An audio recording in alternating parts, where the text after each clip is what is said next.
তীর্থে গেলাম, তা একবার ভারী কষ্ট হতো। কাশীতে সেজবাবুদের সঙ্গে রাজাবাবুদের বৈঠকখানায় গিয়েছিলাম।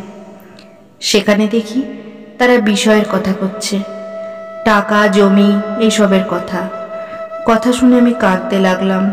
বললাম, মা, কোথায় আনলি? দক্ষিণেশ্বরে যে আমি বেশ ছিলাম। বৈরাগে দেখলাম সেই পুকুর, সেই দূর্বা, সেই গাছ, সেই তেঁতুল পাতা। কেবল তফাৎ পশ্চিমে লোকের ভুসির মতো বাজছে। তবে তীর্থে উদ্দীপন হয় বটে। মথুরবাবুর সঙ্গে বৃন্দাবনে গেছিলাম। মথুরবাবুর বাড়ির মেয়েরাও ছিল, হৃদেও ছিল। কালীয় দমন ঘাট দেখবা মাত্রই উদ্দীপন হতো।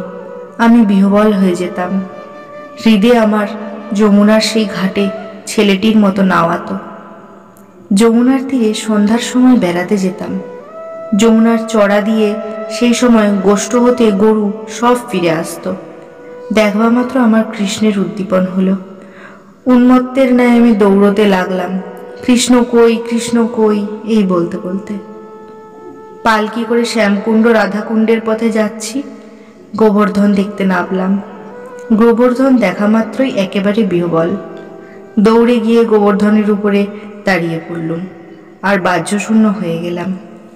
তখন ব্রজবাসীরা গিয়ে আমায় নামিয়ে আনে। শ্যামকুণ্ড রাধাকুণ্ড পথে সেই মাঠ আর গাছপালা, পাখি, হরিণ, এইসব দেখে বিহ্বল হয়ে গেলাম। চোখের জলে কাপড় ভিজে যেতে লাগলো। মনে হতে লাগলো, কৃষ্ণ রে, সবই রয়েছে, কেবল তোকে দেখতে পাচ্ছি না। পালকির ভিতরে বসে কিন্তু একবার একটি কথা কইবার শক্তি নাই। চুপ করে বসে হৃদে পালকির পিছনে আসছিল। বেয়ারাদের বলে দিল, খুব হুঁশিয়ার। গঙ্গামাই বড় যত্ন করত, অনেক বয়স। নিধুবনের কাছে কুটিরে একলা থাকত। আমার অবস্থা আর ভাব দেখে বলতো, ইনি সাক্ষাৎ রাধা দেহ ধারণ করে এসেছেন। আমায় দুলালি বলে ডাকত। তাকে পেলে আমার খাওয়া দাওয়া, বাসায় ফিরে যাওয়া সব ভুল হয়ে যেত।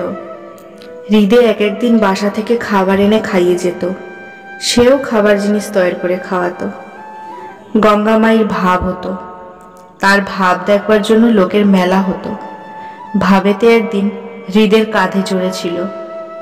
গঙ্গামাইয়ের কাছ থেকে দেশে চলে আসবার আমার ইচ্ছা ছিল না। সব ঠিকঠাক। আমি সিদ্ধ চালের ভাত খাবো।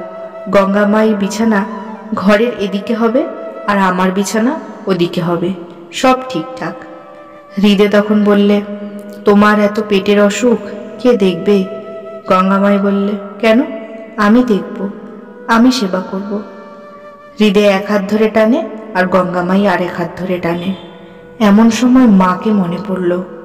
মা সেই একলা দক্ষিণেশ্বরের কালীবাড়ির নহবতী। আর থাকা হলো না। তখন বললাম, না, আমায় যেতে হবে। বৃন্দাবনের বেশ ভাবটি।